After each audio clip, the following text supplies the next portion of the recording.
Düşman kılıp birbirini söksüzünden tanıya başladı.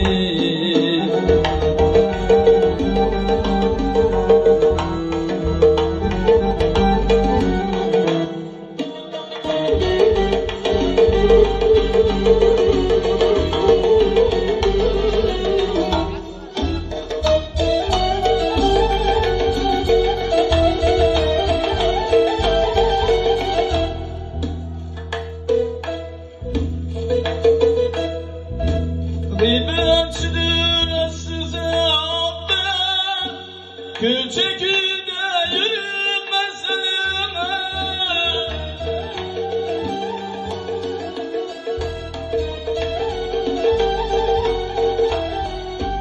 Mişmiş kılıp hemmedin akıp, söksüzünden tanıya başladı.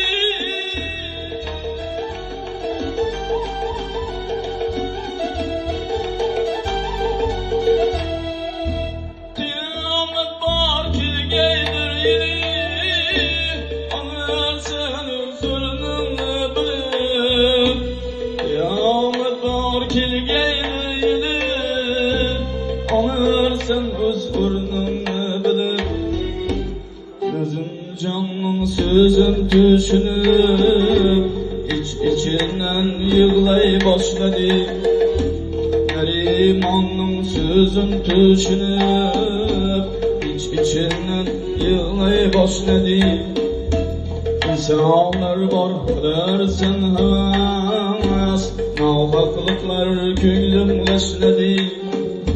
Gözler var ayak bilen nas, dili bilen yürüye başladı. İçinden yığlay başladı. Söysüzünden tanıya başladı.